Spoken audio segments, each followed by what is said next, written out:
बाढ़ से बड़ी खबर मिल रही है। पंचायत के दौरान फायरिंग की खबर है। 2 राउंड फायरिंग से तनाव मच गया है। पुलिस ने मौके से खोखा बरामद कर लिया है। पंचमहला थाना के जलालपुर का यह मामला बताया जा रहा है। कई थानों की पुलिस मौके पर पहुंच चुकी है। थाने में किसी तरह से लिखित आवेदन किसी भी तरफ से अभी नहीं दी गई है। पुलिस की भारी संख्या में मौजूदगी है। तो बाढ़ से आपको ये बड़ी खबर बता रहे हैं।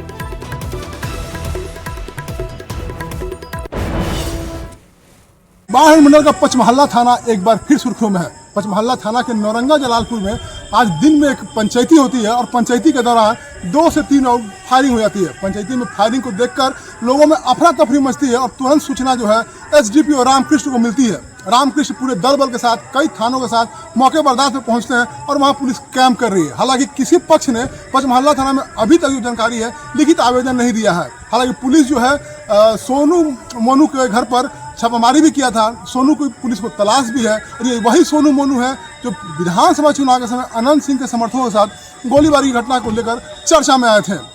एसडीपीओ ने कहा कि फायरिंग की घटना किस कारण से हुई है ये अभी तक कुछ स्पष्ट नहीं हुआ है, न किसी पक्ष के द्वारा थाना में आवेदन दिया गया है। हालांकि नौरंगा जलालपुर में कई थानों की पुलिस अभी कैंप कर रही है और स्थिति तनावपूर्ण बना हुआ है। अनिरुद्ध, न्यूज़ 18 बाढ़।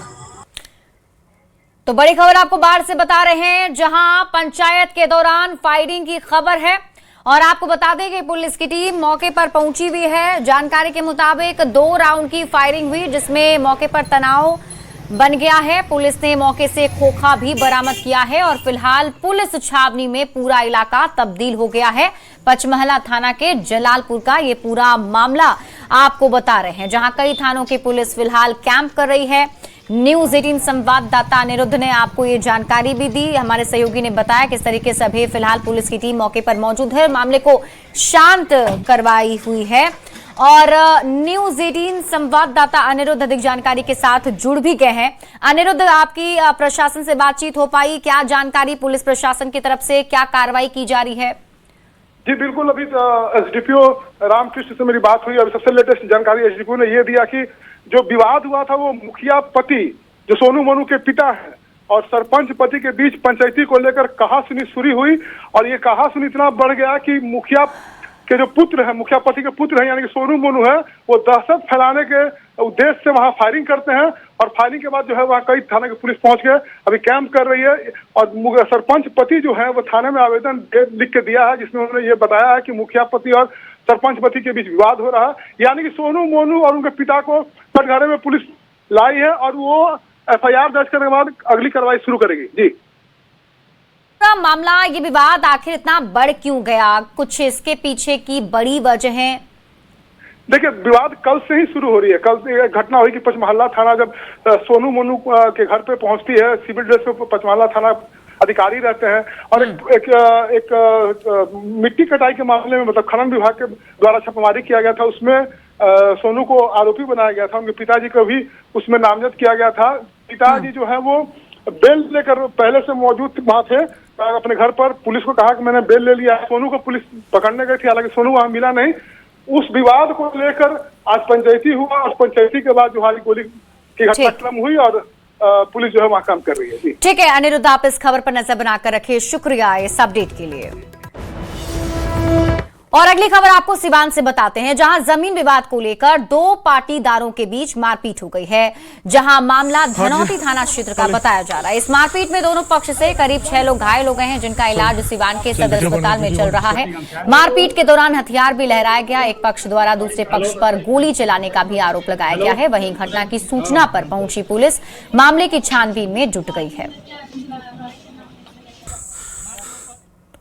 दोनों आदमी हम लोग, मेरा ज़मीन था वहाँ पे गए हुए थे लोग देखने के लिए, रोके लोग। चुनू सिंह थे, राकेश थे, धनंजय और मृत्युंजय सिंह दोनों थे। दोनों आदमी पिस्टल लेकर, उसका रिकॉर्डिंग भी हम बनाए हुए हैं। दोनों आदमी चारों भाई और उनके चारों भाई और 2-3 आदमी थे अज्ञात में। उन लोगों को मतलब नाम हमको याद नहीं आ रहा है और उन्होंने पिस्टल भिड़ाया और हम लोग मारपीट किया। हम लोग अपने बगीचे में, अपने ही बगीचे में हम लोग अपना घास कटवा रहे थे।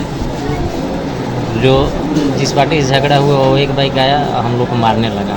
कहाँ का पार्टी है? आपका पड़ोसी है, हाँ, पड़दार है? पड़ोसी है जी।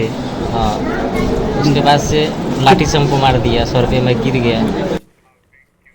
पटना से बड़ी खबर आपको बताते हैं। खेसारी लाल यादव ने सीएम सम्राट और नितिन नवीन से मुलाकात की है। बीजेपी के राष्ट्रीय अध्यक्ष नितिन नवीन के आवास जाकर मुलाकात की।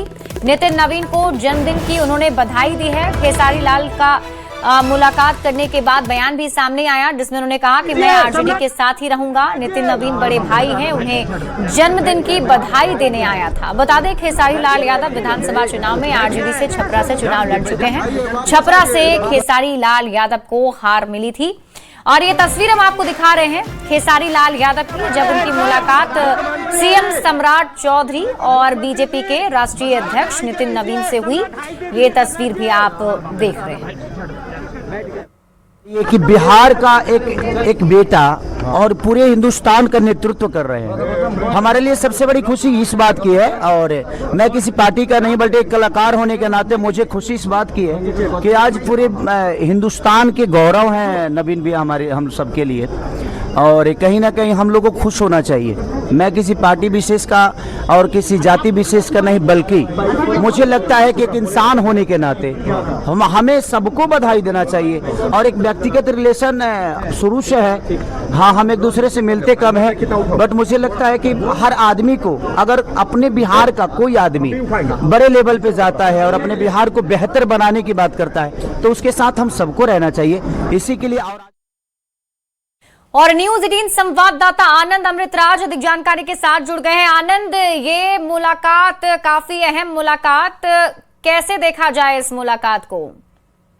देखिए, कई बार राजनीति में जो होता है वो कहा नहीं जाता है और जो कहा जाता है वो होता नहीं है। शायद अगर इस फलसफे को देखें तो राजनीति में कुछ असंभव भी नहीं होता है। ये भी एक कहावत हम लोगों ने सुनी है लंबे समय से। जाहिर तौर पे बीजेपी के राष्ट्रीय अध्यक्ष नितिन नवीन, उनका आज जन्मदिन था। कई लोग बधाई देने पहुंचे थे। बधाई देने खेसारी लाल यादव भी पहुंचे थे, जो आरजेडी के उम्मीदवार के तौर पे इस बार का विधानसभा चुनाव लड़ा। उन्होंने चुनाव के समय जबरदस्त बयान दिया था, या फिर अयोध्या के राम मंदिर का मामला हो या फिर बीजेपी के बड़े नेताओं के खिलाफ भी उन्होंने जमकर हमला बोला था।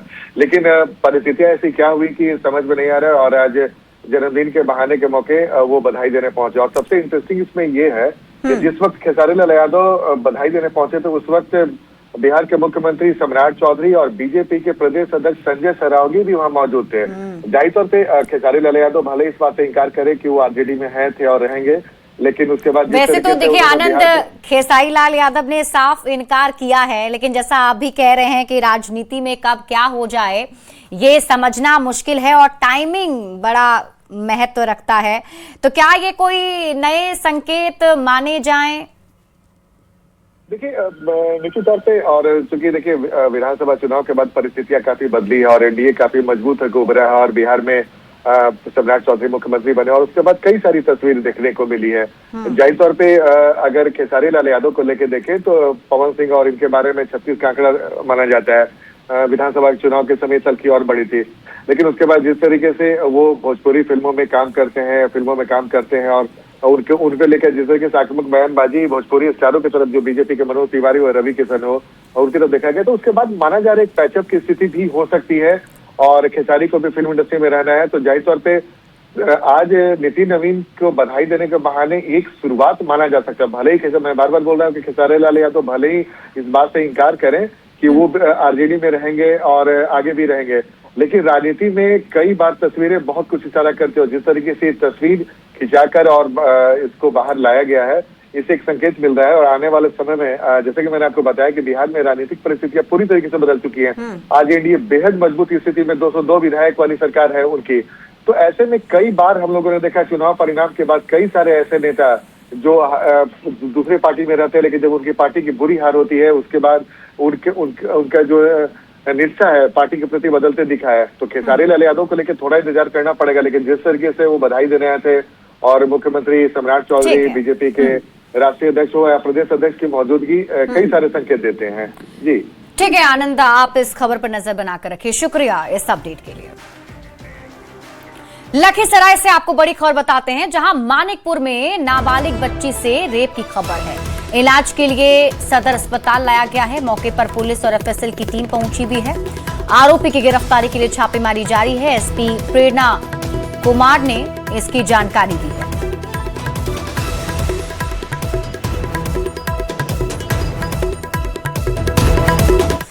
खबर आपको मधेपुरा से बताते हैं, जहां मुरलीगंज नगर पंचायत में खुले और जर्जर नाले अब लोगों के लिए मौत का जाल बनते जा रहे हैं। करोड़ों रुपए खर्च होने के बावजूद नगर पंचायत क्षेत्र में नाला निर्माण की कहानी पिछले 2 दशकों से अधूरी पड़ी हुई है और इसका खामियाजा आम जनता रोज भुगत रही है। ताजा मामला गोल बाजार का है, जहां बीच बाजार एक ट्रैक्टर खुले नाले में फंसकर दुर्घटनाग्रस्त हो गया। गनीमत रही इस हादसे में कोई बड़ा जान माल का नुकसान नहीं हुआ, लेकिन घटना ने नगर प्रशासन की कार्यशैली पर गंभीर सवाल जरूर खड़े कर दिए हैं।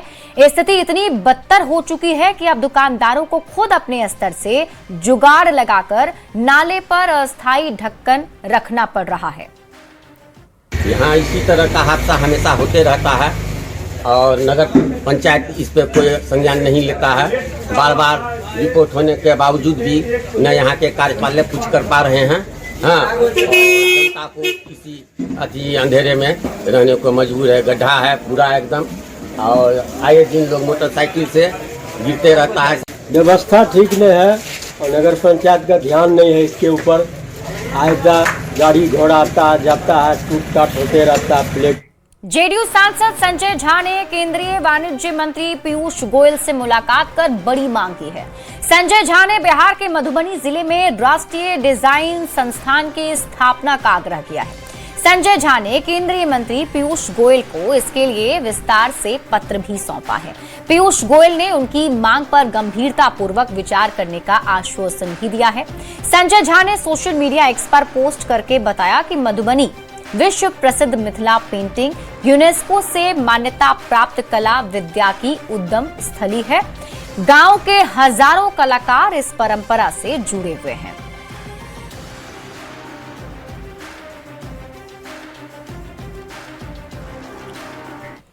मुख्यमंत्री सम्राट चौधरी आज बक्सर पहुंचे, जहां उन्होंने सेंट्रल जेल में स्थित वामन भगवान के मंदिर में पूजा अर्चना की। इसके साथ ही रामेश्वर नाथ मंदिर में भी दर्शन कर भगवान का आशीर्वाद लिया है। इसके साथ ही सीएम ने light and sound laser show का भी बक्सर में उद्घाटन किया। के मुख्यमंत्री सम्राट चौधरी बक्सर पहुंचे हैं और सम्राट चौधरी की नज़र बिहार के बक्सर जिले पर पड़ी है। वजह साफ है क्योंकि बक्सर एक धार्मिक नगरी है। कहा जाता है कि त्रेता काल में भगवान राम बक्सर आए थे और यहाँ ताड़िका राक्षसी का वध किया था। बक्सर जो जिला है वो भगवान राम की शिक्षा स्थली भी है और यहाँ भगवान राम से जुड़े कई मंदिर हैं। और आज इसी क्रम में सम्राट चौधरी बक्सर के सेंट्रल जेल परिसर में स्थित वामन भगवान के मंदिर में पहुँचे और यहाँ भगवान की पूजा की सम्राट चौधरी। इसके बाद यहाँ से भगवान सम्राट चौधरी का काफिला बक्सर के रामरेखा घाट रामेश्वर नाथ मंदिर पहुँचा, जहाँ मुख्यमंत्री वहाँ भी पूजा अर्चना किए हैं। और सबसे बड़ी बात है कि आज मुख्यमंत्री सम्राट चौधरी लाइट एंड साउंड भगवान राम से जुड़ी हुई light and sound laser show का भी आज मुख्यमंत्री ने उद्घाटन किया। देखिए, ये बहुत बड़ी बात है और आदरणीय सम्राट जी जब भारतीय जनता पार्टी के प्रदेश के अध्यक्ष हुआ करते थे तब से नेता प्रतिपक्ष उप मुख्यमंत्री और हमेशा उनके जहन में बक्सर का था और उनका कहना था कि बक्सर को पर्यटन के क्षेत्र में जितना हम लोग चाहेंगे उसको विकसित कर सकते हैं और यह रोजगार का सृजन करेगा। आने वाले समय में धार्मिक दृष्टिकोण से भी काफ़ी महत्वपूर्ण होने जा रहा है। पुष्पराज, न्यूज़ 18 बक्सर। सीएम सम्राट चौधरी ने बीजेपी के राष्ट्रीय अध्यक्ष और राज्यसभा सांसद नितिन नवीन से मुलाकात कर उन्हें जन्मदिन की बधाई दी। साथ ही ईश्वर से उनके उत्तम स्वास्थ्य, दीर्घायु और सफल सार्वजनिक जीवन की कामना भी की है।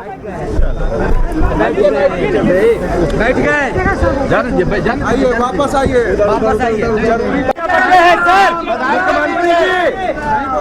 मुख्यमंत्री जी बधाई दे दीजिए। बीजेपी के राष्ट्रीय अध्यक्ष नितिन नवीन ने अपने जन्मदिन के अवसर पर जनता के प्रति आभार जताया है और उन्होंने शुभकामनाएं देने वाले सभी लोगों का धन्यवाद करते हुए कहा कि जनता का स्नेह और समर्थन उन्हें लगातार जनसेवा के लिए प्रेरित करता है।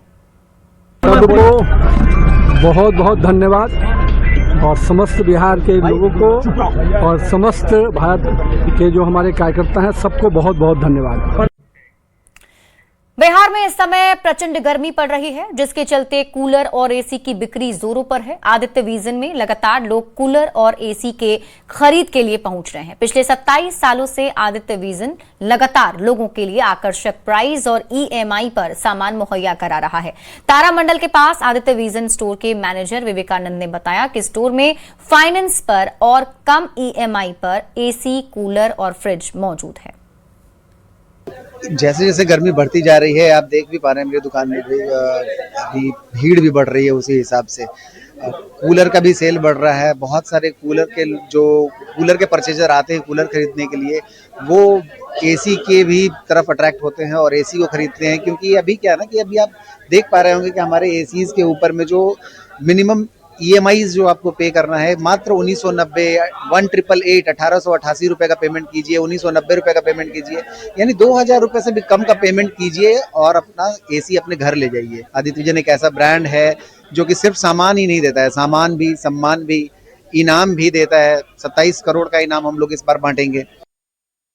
पटना सिटी दौरे पर रहे बीजेपी राष्ट्रीय अध्यक्ष नितिन नवीन ने पार्टी द्वारा आयोजित 2 दिवसीय पंडित दीनदयाल उपाध्याय प्रशिक्षण शिविर का उद्घाटन किया। शिविर में प्रदेश बीजेपी अध्यक्ष संजय सरावगी, पूर्व केंद्रीय मंत्री रविशंकर प्रसाद, सिक्किम के पूर्व राज्यपाल गंगा प्रसाद चौरसिया, दीघा विधायक संजीव चौरसिया, पटना साहिब विधायक रत्नेश कुशवाहा, कुमरार विधायक संजय गुप्ता, पटना नगर निगम की महापौर सीता साहू सहित कई बीजेपी नेता मौजूद रहे। इस मौके पर बीजेपी के राष्ट्रीय अध्यक्ष ने पार्टी और संगठन के विस्तार पर गंभीर चर्चा की है। वहीं सरकार और संगठन के बीच समन्वय की भी विस्तृत चर्चा की गई। विषयों पर माननीय राष्ट्रीय अध्यक्ष जी ने बीजेपी जनसंघ के समय का इतिहास विकास की बात कही। बाकी अध्यक्ष जी सरकार संगठन में समन्वय कैसे होता है। मुझे कल विषय देना है देश की राजनीति और सामाजिक स्थिति और चुनौतियाँ, फिर मीडिया, ये सारी बातें हम कार्यकर्ताओं से चर्चा करते हैं।